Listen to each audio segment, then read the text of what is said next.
The ballerina, light, feathery, slim, and known to be extremely poised, primed, and the highest level of class. But there's no secret that in the world of ballet lives a dark and twisted lifestyle that leaves many saying the industry is extremely toxic. People fear that the moment a young girl slides her toes into her first pointe shoes, they will be on the path of an eating disorder and forever chasing a beauty standard that has led some to death. But is this true when it comes to all ballerinas? Are times changing when it comes to the beauty standard? Or are we still living in the times where thin is in? Today we are exploring the toxic world of ballet and answering the question, is ballet changing their standards in modern times where body acceptance is in an all-time high? Is body positivity affecting the strict nature of the art of dance? And is this very poised and uninclusive industry adopting the all bodies are beautiful mantra? Sit back and relax while we dive deep into what some would consider the most toxic sport, ballet. See, I looked skeletal in those videos. I was 96 pounds. I was obsessed with what I was eating. My hair was falling out in massive clumps. Yeah, you'd be dancing for like 6 hours a day, if not more. And we got one lunch break. And during that lunch break, the teachers at the school would walk around and monitor our food.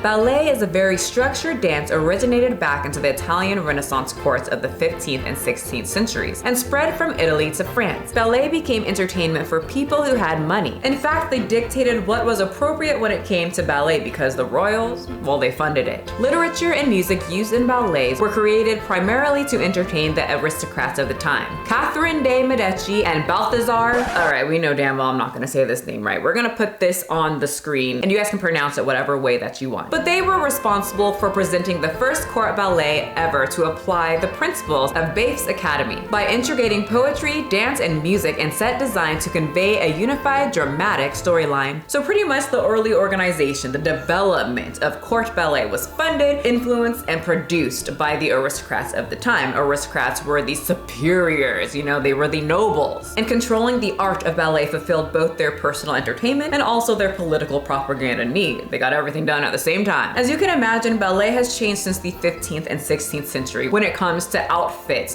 the stories, the way they dance, and the styles compared to modern times. And what seems to be the most popular style of ballet is classical ballet. At least it seems to be the most respected, and that's what I want to focus on today. Classical ballet. Classical ballet has a formula. It has rules that must be followed. Otherwise, it's not classical. There needs to be order. And that order must be followed. Must tell a story, often a fairy tale involving a boy and a girl. Plot with a problem to be resolved by the end. Number 2, must have costumes and scenery. Number 3, must have music and the music must go with the story. Number 4, must have folk or character dance. Number 5, the female dancers must wear pointe shoes and tutus. Oh, but wait, there's an extra one. It's more of a unwritten rule, you know, something that's not listed but definitely suggested and usually applied. One must be thin.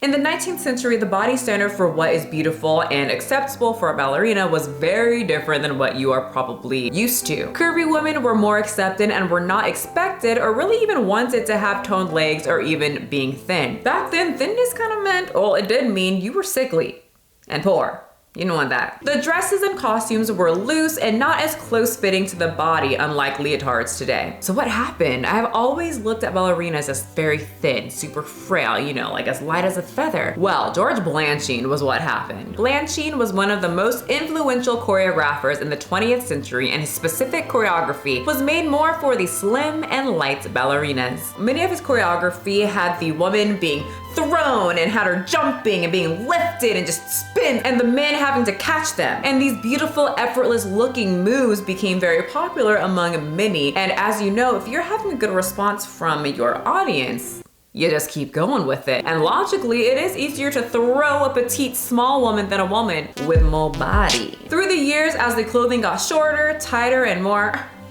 risque, more of the body would be shown. Therefore, for the sake of beauty and aesthetics, less body fat became more of just a full-on rule. And Like many say, it's very important for safety reasons. You know, the whole throwing someone big thing could be pretty damaging for someone on the receiving end. You don't want the receiver wrist to break when they are receiving a very heavy dancer. Back then, they didn't have the best medical care, so they were naturally trying to play it safe, people, okay? Is that really fat phobic? Many say yes, but at least ballet seems to be everything phobic. You pretty much seem to have to be damn near perfect, especially back then. As I dove deep into ballet and read more and more about ballet, as someone who is an athlete for sports more like track, volleyball, etc., with my sports we focus more on form, speed, power. Ballet is one of the small amount of sports where appearance is just as important as your technique and poise. And if you don't have it, you don't have it. And this goes for men and women. A woman cannot be taller than her partner, otherwise she's out. And a man cannot be shorter than his partner, otherwise he's out. You can't be too fat, but you also can't be too tall. Uniformity seems to be extremely important, and if you stick out of the crowd, you are an outsider. When you're doing partner dances or group dances, everything has to be perfect, everything has to flow. And some schools even have a weight limit rule. If you gain too much weight or you are too heavy, you can't graduate from the dance school. And Russia gets a little intense with this. The Moscow State Academy of Choreography, also known as the Boloshi, this school has charts and about 15 pages that details the medical conditions, congenital conditions, and acquired conditions that make any student unfit for the academy's pre-professional curriculum. Pretty much saying if you have any of these problems, you probably don't have a chance and you should probably not do ballet. Many say they do this to weed out the weak and or people who don't naturally fit into the sport of ballet. And I am a firm believer that some people were just built for ballet and some people were not, at least professionally, and we'll get there soon, don't you worry. I know you probably are having a little things to say about what I just said, but like I said, they are not all inclusive. Let's get to these charts.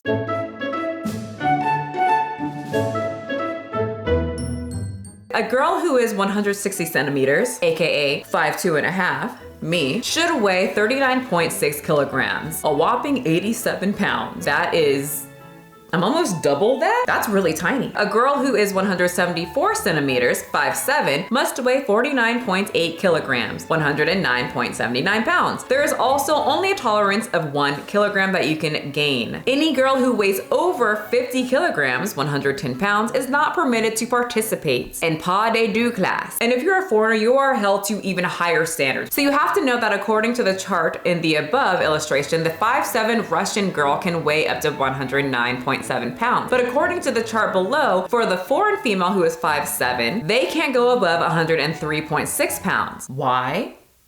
I don't know. Maybe they don't want foreigners there? And you will be told if your body is not up to par. It will be critiqued just as that posture. This type of environment really up many dancers mentally, as many people get into the industry very young. So if they're getting judged pretty much on their body, they are pretty much judging their own body as they go home, and they could become very body aware. There was a rise of ballet dancers starving themselves, being severely underweight, and battling anorexia due to the extreme pressure to fit this ballet beauty standard that George Blanchard set. And unfortunately, some did not make it.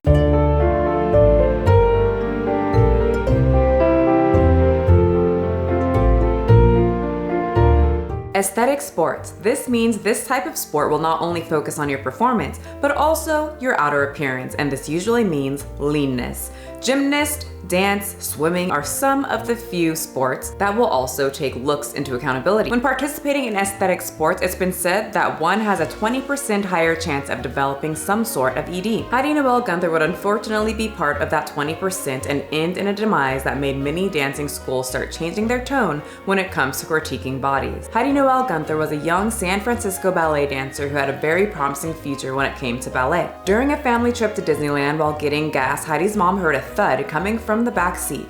She assumed it was her daughter performing one of her flexibility feats, but when she peered to the back, she saw Heidi's body arched back and head against the door with arms and legs perfectly straight, blue eyes wide open and gurgling from the mouth. Heidi died of cardiac arrest at the age of 22. Before Heidi's death, she was told to lose weight by the San Francisco Ballet School in 1994 and in 1995 by artistic director Anna Marie Holmes. Holmes allegedly encouraged Gunther to lose weight, and she eventually got to 110 pounds. But that wasn't enough. The more weight Heidi lost, the more roles she would attain, and soon she got promoted to the Boston Ballet in 1994 as an apprentice dancer at 93 pounds, and she was 5'4". Because of the lack of nutrition Heidi was taking in, not fueling her body, Heidi broke her foot but refused medical treatment. She feared that she would lose her roles if she stopped performing, so instead she just reduced the amount that she was performing and they reduced the amount of activity, and because of this reduction, she eventually gained a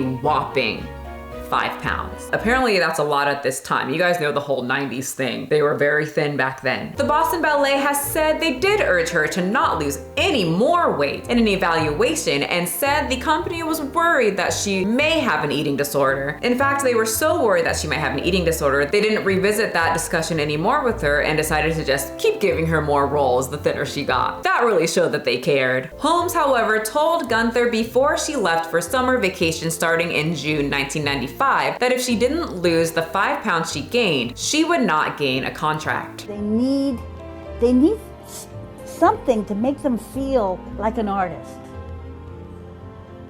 And they need to be loved, and they need to be nurtured.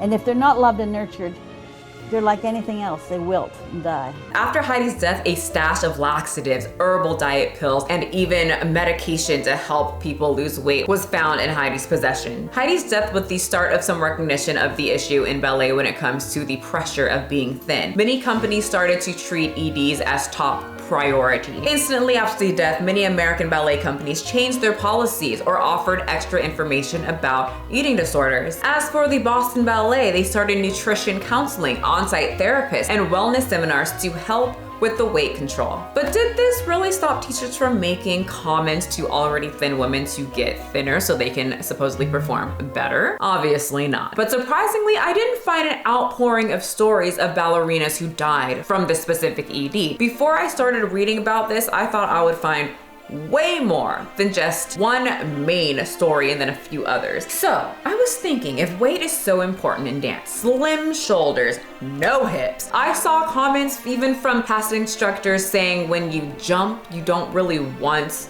legs to jiggle because it distracts the audience from the story and the flow, the whimsicalness of the art. I can see by the size of the thigh butt mounting in the air. Hush your mouth. You don't want to stick out from the crowd when you're doing group performances because it takes away from the flow. If all of that is so important, what about bodies that are just genetically bigger? Oh yeah, apparently the beautiful arts of ballet is quite racist. To be a black ballerina today is extremely difficult.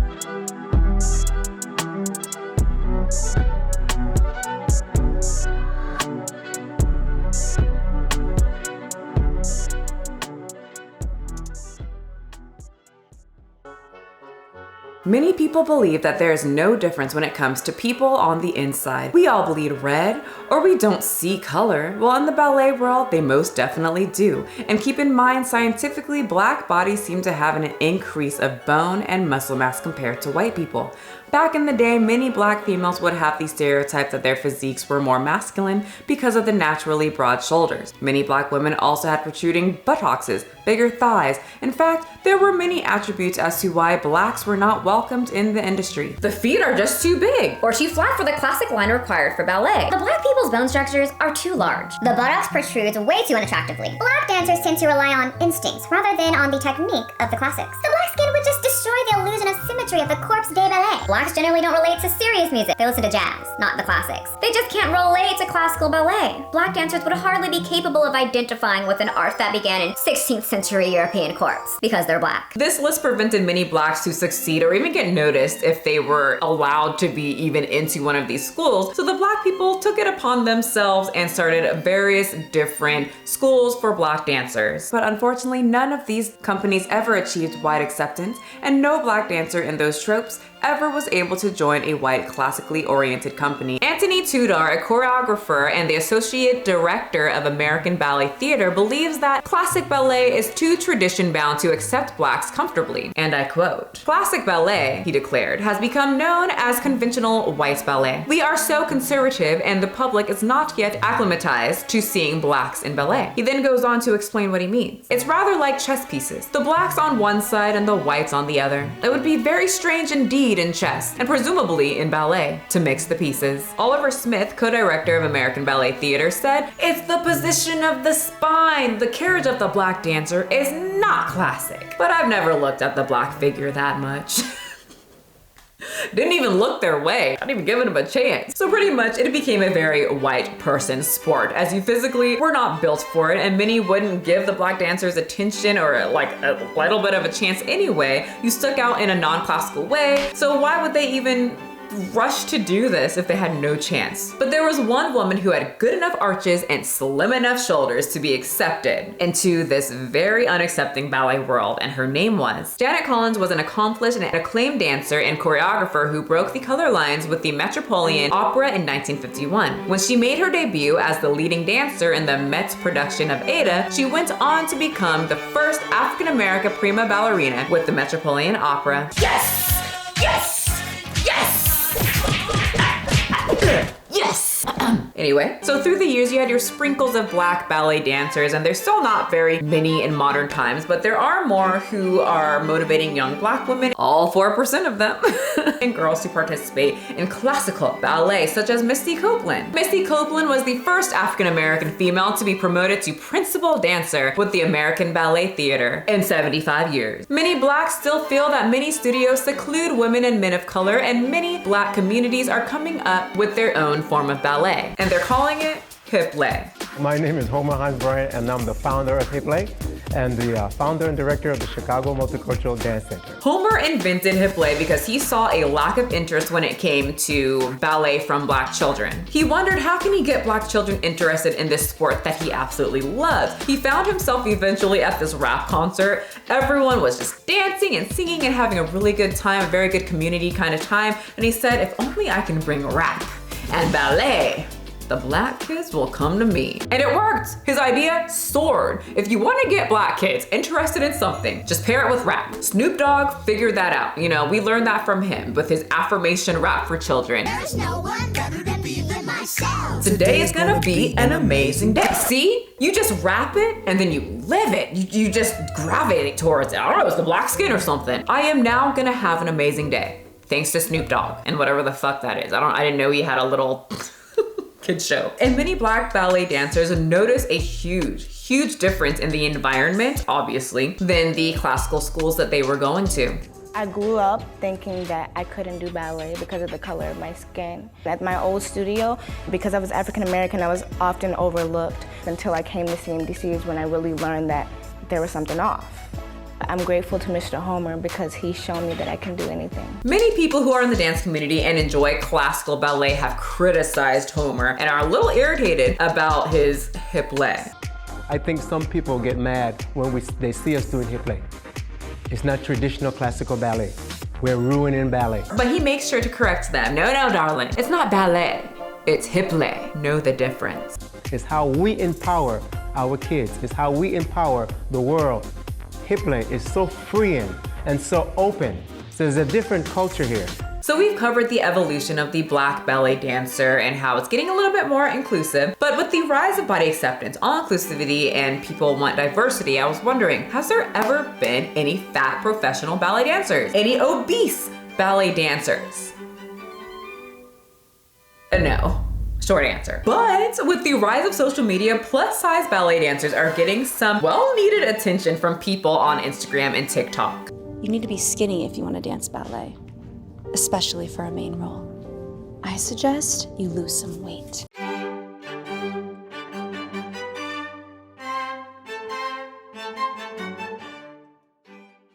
My next guest became an online star after a video of her practicing her dance technique went viral with more than 15 million views across social media. At 15 years old, she's now a role model for young women. Take a look at today's Super Kid. Izzy is a 15-year-old dancer who stunned audiences looking at their phone as she performed a ballet move that you would normally see a thin ballerina doing. Lizzie has danced since she was 5 and started getting very serious when her mother passed away around 9 or 10, where she would practice 4 nights a week. Dance became an outlet where she could release her emotions and perform something that she really enjoyed despite her size. And she was good at it, and the more she worked, she naturally improved. When people say I'm a plus-size ballerina, I don't really like it.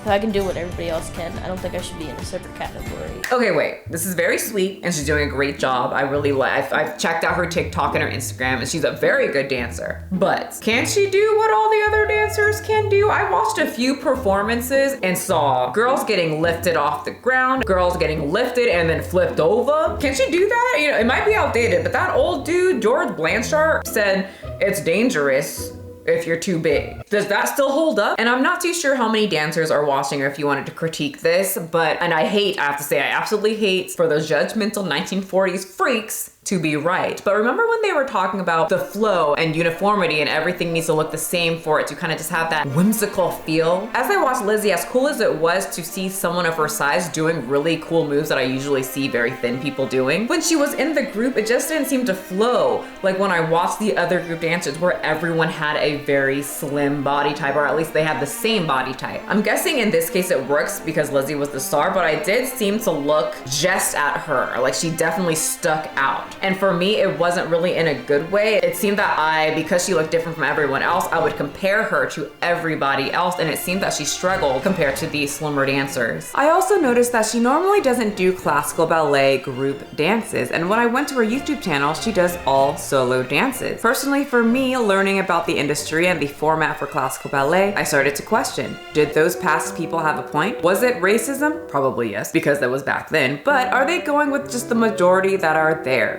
There is obviously a lack of black people and fat people. If there was a group of black ballet dancers, would it break the uniformity having someone who was white? If there was a group of obese dancers, would it look odd having a thin woman in the performance? Ballet is about uniformity, not inclusivity. And on TikTok, it's all about being all inclusive, and many people want to change in the ballet world. Too much! We're destroying the world and killing the turtles! The hell with the turtles! No one insults the turtles!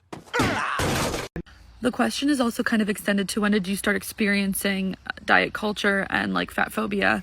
I started ballet when I was 5, and all of my siblings and I danced ballet, and I was constantly surrounded by anti-fatness and just, you know, you weren't allowed to be fat if you were a ballet dancer. Now, I definitely think the ballet community praises thinness. Most athletic sports will reward you if you fit the look and dance well, but I do have questions for the people who are critiquing the community when it comes to the lack of obese or overweight dancers. What exactly would you like to change? Is it the body talk, or is it the fact that you want more representation? Do you want them to change the definition of what classical ballet is? I'm very curious as to how would ballet change for the people who want it changed. As I was looking into ballet as someone who was very critical of it, since I am black, I'm not thin, but as I learned about it and watched performances, I saw differences in what it looks like when there's an obese dancer. And as an athlete, I'm someone who believes that not every sport is for everyone. Not everyone is made to be a ballerina, just as not everyone is made to play football, sumo wrestling, bodybuilding.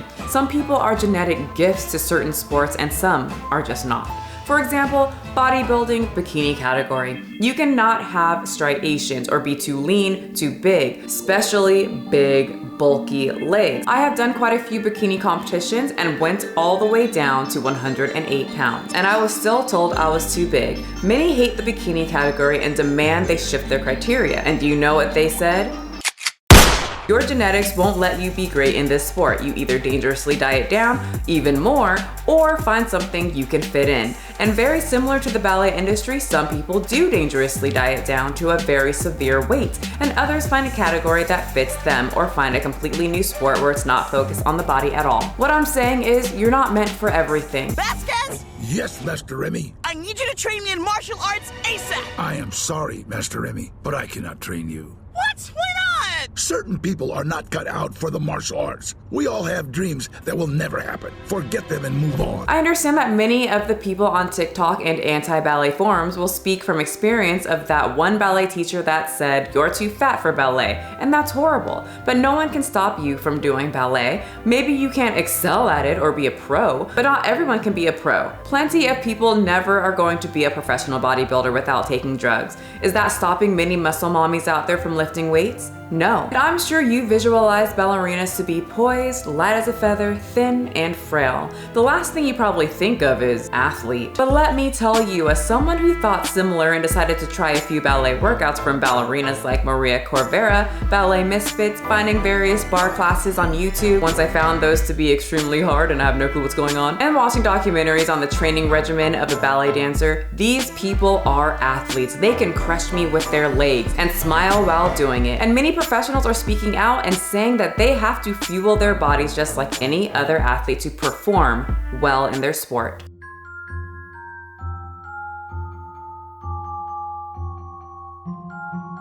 You know, being a ballet dancer, you know, when people, hopefully not to this day, but you know, a lot of the time in the past when people think of ballet dancers, they think, oh, they don't eat, they have eating disorders, they're this, they're that. And I think that it's important for us to understand that we are athletes, and that's why I emphasize that so much, not to make us seem less than or that athletes are better, but we have to take care of our bodies in the same way that athletes do. Misty Copeland is a ballerina who constantly talks about fueling your body. I mean, she wrote a whole book on it, and I bought it. Right there on my shelf. It was an easy read, y'all. I am celebrating a non-conventional and muscular black woman doing great in the ballet scene, but the book didn't tell me anything I didn't know. But maybe if you are new to the game and want ideas when it comes to recipes and see how she sets up her day, you might want to check it out. Especially if you are a ballerina and think you need to starve yourself when it comes to excelling in your sport, it might be very helpful to listen to a ballerina who doesn't starve herself. In fact, communities that aren't even focused on looks inspire people to have eating disorders.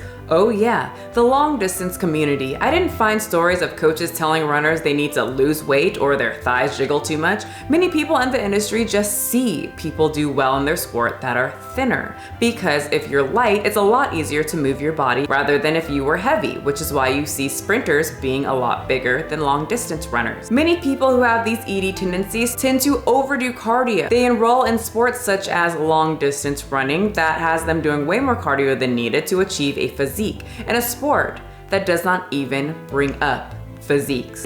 You know, so it wasn't starving, but I was completely obsessed with what I ate, and I worked out like a fiend. I would do cardio in the morning, I would do cardio at night. So it had me questioning, if we change ballet as many people are requesting and not talk about bodies, will that solve the ED problem? People will still notice thin dancers being lifted and them not. The thin dancers will give the illusion of being light as a feather, and people who are not in the body positive world will still compliment the thin physiques more than they do the obese. So do we really need to focus so hard on demanding a change in a sport that most likely won't change much? Or should we be mindful that certain sports we shouldn't get into if we have a tendency to fall into the ED path? Should we make sure to talk to our children about their bodies, eating healthy, fueling your body for your sport, and the realities that you won't excel at everything you do, but that's not stopping you from doing it? Should we be aware that in every sport, activity, or community, there will be someone there that will say a rude or nasty thing,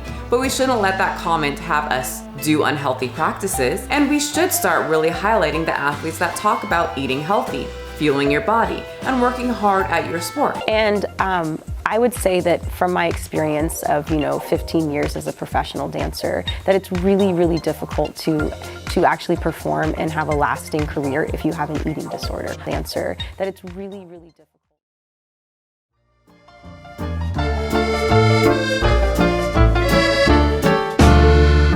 Many critique ballet for having an unrealistic body standard and promoting thinness, but then in the same breath, many will applaud dancers who are also physically unhealthy. They demand change but want the change to also still be people who do not have a healthy relationship with food. Are there problems in the ballet industry? Of course. In an industry there will be issues, but is it as toxic as many people say? From my perspective, I was expecting it to be a lot worse. Many seem to focus on the negative. They think because they had a horrible ballet teacher who called them fat, every dance teacher is like that, which means everyone has EDs. But there are many professional ballerinas who are telling people eat food and trying to break that stereotype of ballet. I saw so many videos like this, but I will focus on Scout for Safe's video, Every Ballet Myth Debunked. Common question I get. All ballerinas are teeny tiny skinny people who don't eat. They never eat anything. Like ballet dancers eat nothing / starve themselves. eating disorders, body dysmorphia. Scout realizes that the dance industry has problems when it comes to thinness. She even says she struggled with it a bit herself. Most dancers do. Eating disorders, body dysmorphia, I think it's something that dancers struggle with. I can say I've struggled with looking at myself in the mirror and just being like, ew, I don't like that. But our generation is becoming so much more knowledgeable about health. We're understanding that, you know, the starving yourself and then trying to get a full performance out, like that's just not possible for a human to do that. And I agree. Many people in the sports world in general are noticing the food they choose really affects them and their performance. Under eating, overeating, it's all going to affect you. And if you're not eating, you won't be able to perform well. You're working out from 10 to 7 with an hour break. And you're eating a lot of food because you need fuel for that, but you're working your body so hard that naturally you just become lean. This is great that athletes are talking about healthy eating, making sure they are eating for their sport and paying attention to what they're eating and staying in tune with their body and how it affects them. I think one of the biggest things that people don't understand about dancers is like we're so in tune with our bodies. You're eating a bunch of salts and you feel swollen the next day. Alcohol wise, I really don't like to drink a lot of alcohol, especially don't do it during the week. Alcohol is super dehydrating to the body, so I'm not going to be drinking while I've got a full 2-3 hour show that night. But of course, in the world of body positivity, and healthy is considered a bad word, obesity doesn't exist, and everyone who is skinny has an eating disorder. And if they aren't pounding cheeseburgers or Little Debbie snack cakes, then they must have an ED.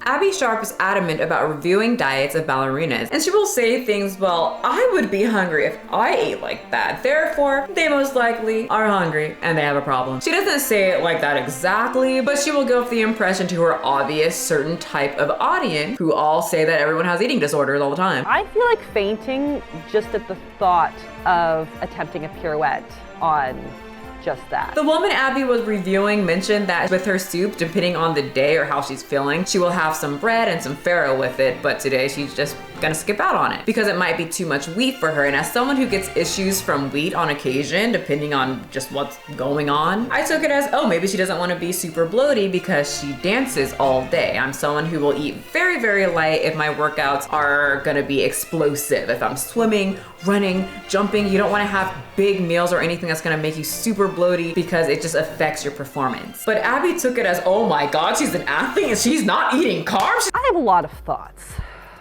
First of all, I don't think I would ever characterize one small piece of bread plus a little farro in a soup as too much wheat. These are both super healthy, nutrient-dense sources of whole grains. And for an athlete who is exercising for 7.5 hours a day, those carb needs are pretty high. She never said she doesn't eat carbs, she just didn't want the fucking farro that day. Many people like Abby Sharp will hint that an individual has something wrong with them if they skip a specific food occasionally. Scout had a perfectly fine explanation for skipping out on it that day. She is a professional ballerina, so she needs to be able to perform comfortably. Something that bothers me is that there just seems to be the stigma that all ballet dancers have problems. My sister's friend did ballet and she had an ED, therefore everyone on YouTube does. I know I'm talking about Abby a lot in this section of the video, but she did just that in this video. My mom was actually a professional ballerina, and she used to tell me that her teachers would throw dishes at her for not performing to their standard. And if your toes weren't bleeding, you weren't doing it right. So clearly it takes a lot of control and self-discipline to do something every day that gives you pain. And clearly everyone's experience is different. Everyone will have a different teacher, and clearly there will be bad ones. Just because your mom's feet bled every day and that was some sort of accomplishment to her horrible teachers doesn't mean every single ballet teacher is like this. A lot of dancers have normal feet. They look pretty good to me. I think this comment sums up what I think about Abby and many like her. I think she looks at people's diets through her own ED lens and fails to remember people have different goals, lifestyles, and not everyone has a bad relationship with food. And this is what I found that bothers me about ballet when it comes to people critiquing it. Anyone who had a bad experience, who got a rude comment from a shitty teacher, or accumulated an ED thinks that is everyone's experience. And when people speak out and say, I had a great experience, they aren't believed. People say, nope, You have issues because I did. There are so many positive role models in the ballet space that I wasn't expecting to see, and I'm personally going to focus on them. They're extremely motivating. And like I said, not every sport is for you. You won't do well in everything. That doesn't mean you can't do it, and there are plenty of non-conventional ballet dancers proving just that on TikTok.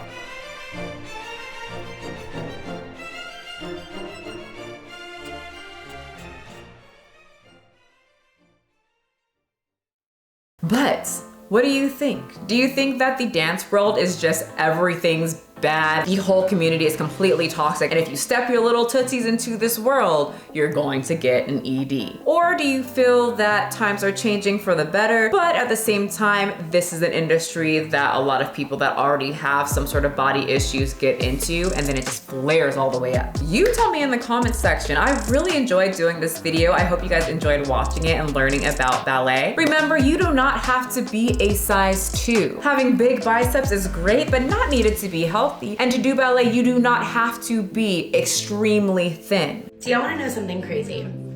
I am a professional ballerina, but I am not considered to have a ballet body. Because I have some junk in the trunk and a pair of boobs, I'm not considered to have a ballerina's body. It's 2023, it's time to change that stereotype, and that's my job as a professional dancer, to change the narrative around bodies. Ballet is a great sport, especially if you want to just do it as a hobby, as it has improved my posture, my balance, my core strength. It's very, very fun, and I hope maybe you guys do some of the activities or some of the workouts that I listed in this video. I think you will really enjoy it. So until next time, I'll see you guys in the next video.